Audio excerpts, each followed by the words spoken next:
Hello, my name is Edwin Edebiri, and I am the Chief Happiness Officer with the I Am Happy Project and also the Happy Neighborhood Project. I want to say thank you for joining us this morning on another episode of Happy Monday.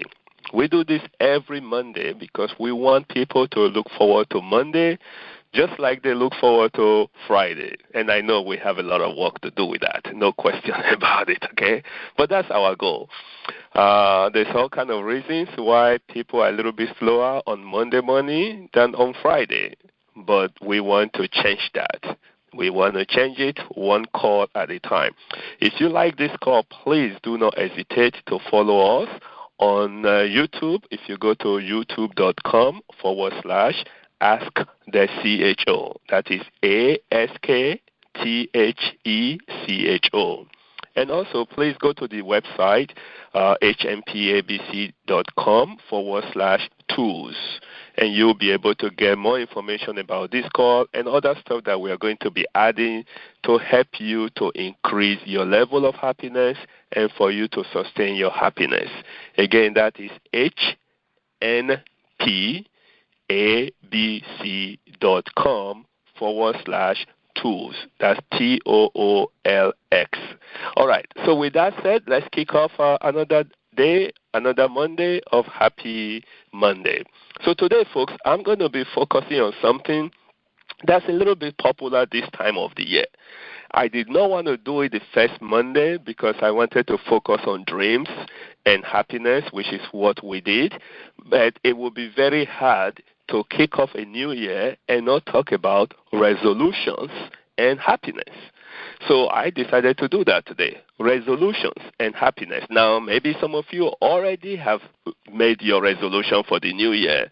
And so this might actually be a good way to test if you are still on track with the resolution, or like with most people, they've almost put aside that resolution already before the year even started.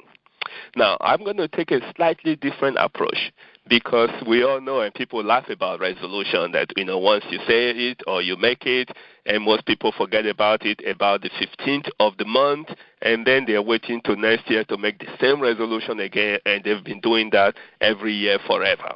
So this is going to be slightly different. I want to walk you through some very specific stuff that will really help you, in terms of making resolution in general, but making resolution specifically regarding your happiness. Now, let's do a little bit of background. Now, I've done a lot of research on happiness. I think I spent so much time on happiness, especially since 2009 when I started the I Am Happy project.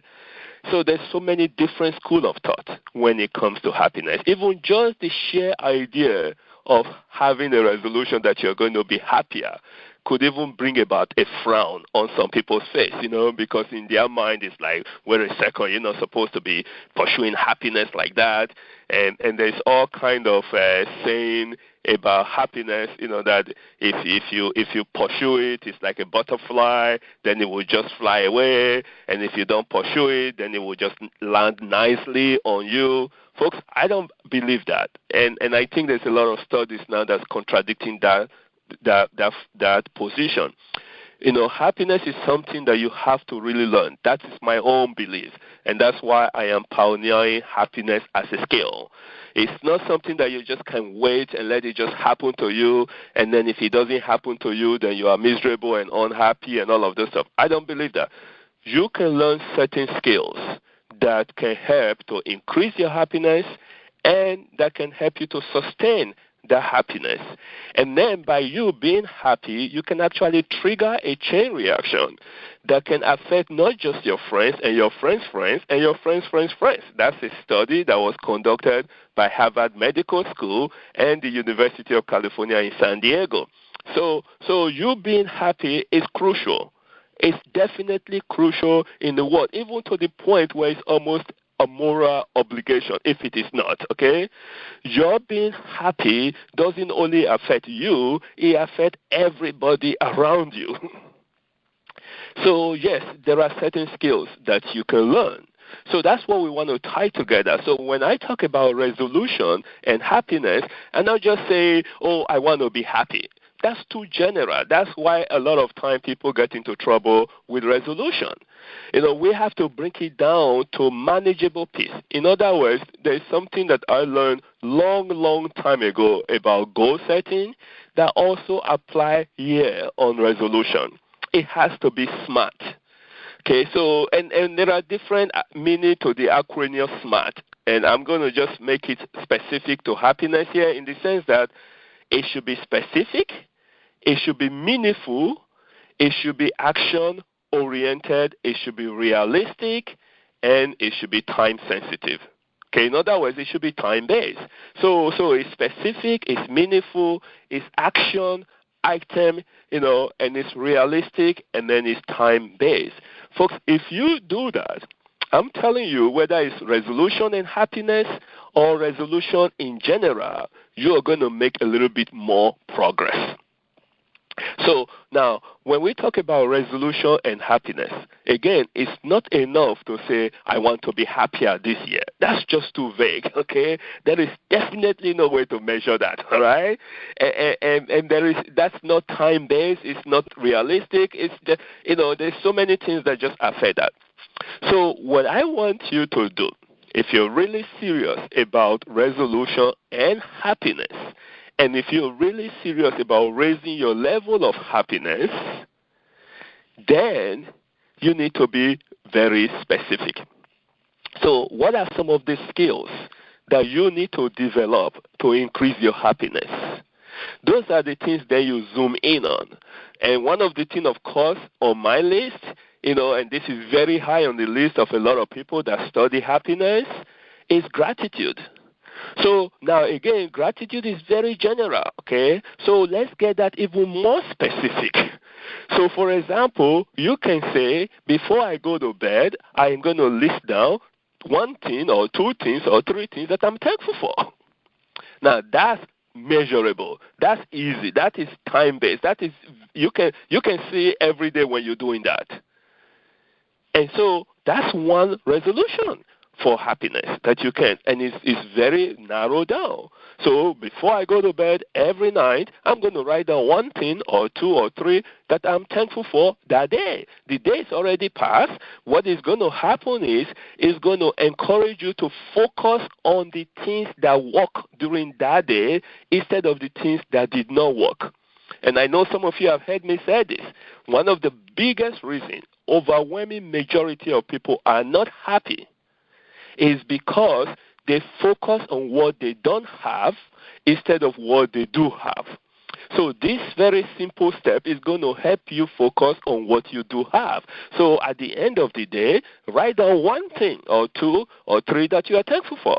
Now, I have to give a kudos. I don't know if the lady is on this call or not, but Jamila McKinney, participated in the 40-day of gratitude that we started back in November. I think we started in November 20th, and we were going to take it all the way to the end of the year.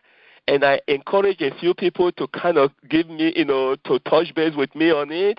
Well, I can tell you, this lady every single day for 40 days was on top of it. Now, there is no way, okay, when people say, oh, she's a happy person. No, she worked on it. There were some people that started it like 5 days into it. I didn't hear from them anymore, okay? As if they decided to put happiness on hold, or it was not important. They got distracted. There all kind of stuff. So if you go play this back, Jamila, kudos to you for your consistency and your commitment to your happiness. And I know that people around you are benefiting from that. So that is just awesome. So, folks, again, this is why I am focusing on happiness as a skill.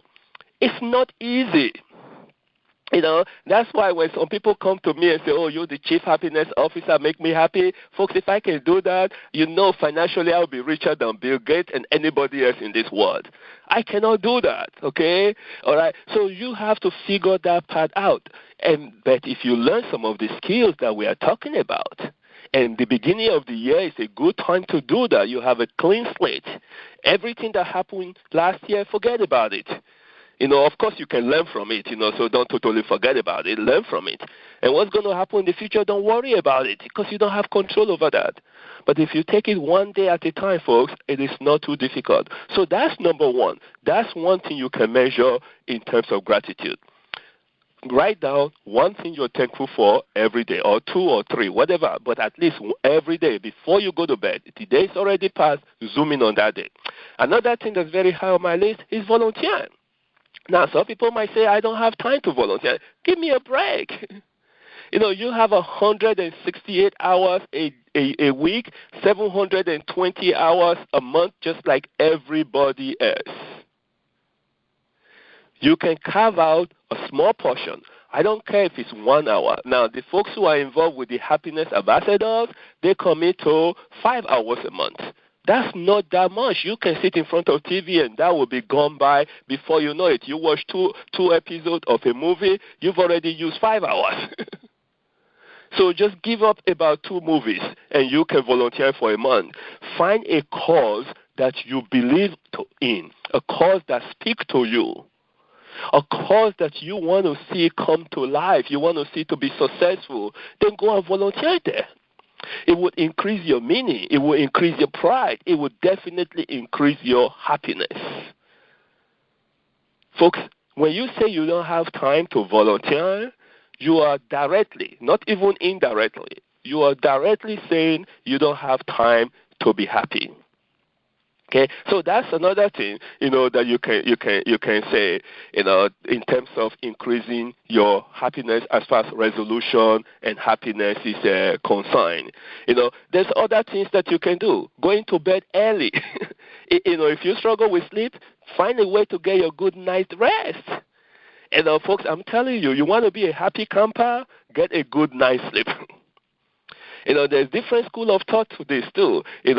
Sometimes some people say you need 7 hours of sleep. Some people say you need 8 hours of sleep. Folks, you need to go and do a little bit of research and learn a little bit about yourself and determine how many hours of sleep you need in order for you to be wide awake when you wake up and your feet hit the ground and you are ready to go. And then make a commitment that I will get enough sleep every night. You write that down. I will get enough sleep. So remember now, a lot of this resolution and happiness have nothing to do with money.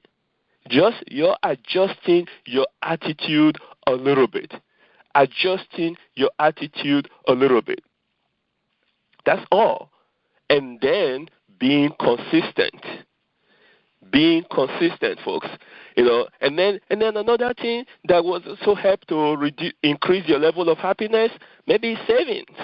I know people don't want to talk about money and happiness, but the truth is we live in a capitalist society, or even those who don't live in capitalist society around the world, you still need money for some basic stuff.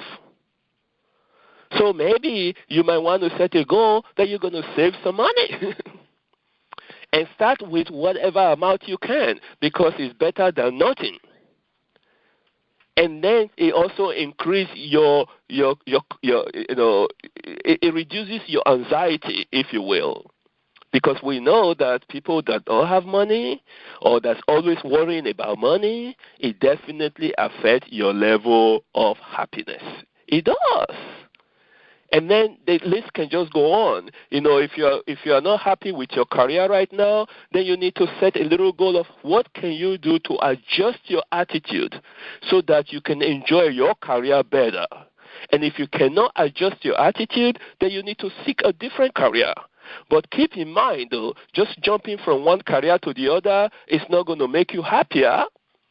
But if you are in a career where for a long time you've not been happy, then you need to change it. But usually the first thing you need to change is your attitude about it.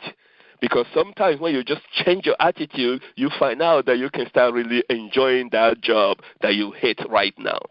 So those are some of the things that I just want to throw out there. But the bottom line is this. If you want resolution and happiness to work together, you have to be specific, it has to be meaningful, it has to be action-oriented, it has to be realistic, and it has to be time-based. You have to get it down to some very specific that you can do right now. not some very general stuff that even when you don't do it, you don't even know that you did not do it. So that's my take for resolution and happiness. So yes, resolution is not that joke. It's not that bad thing. It's not that thing that people make fun of anymore. I want you to convert that, because the power of resolution is awakening you to the beginning of a new year. Now, guess what?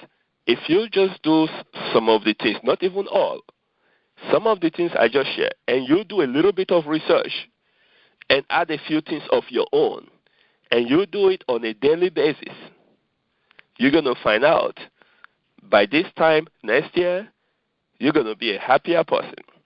And everybody around you will notice it. And that's what we are talking about. Okay, so that's resolution and happiness. My name is Edwin Edebiri, the Chief Happiness Officer. Follow us on YouTube, Ask the CHO. If you go to youtube.com/AskTheCHO. And also for this year, I'm going to be a little bit more active on Instagram and on Twitter. I've kind of put those things behind me for some time, but I know that, I can reach more people and I can share more ideas on happiness. So if you're on Instagram, follow me on Instagram at AskTheCHO. And if you're on Twitter, follow me on Twitter at AskTheCHO. So it's AskTheCHO. So that way you can get more doses of happiness. And because whatever you focus on is going to grow. And I just want happiness to grow in your life. So that's what we've got. And to kind of wind this down, we follow our tradition. I'm going to unmute it, and we're going to wish each other a happy Monday at the count of 2. 1, 2. Happy Monday. Happy Monday. Happy Monday. Okay, you guys stay happy.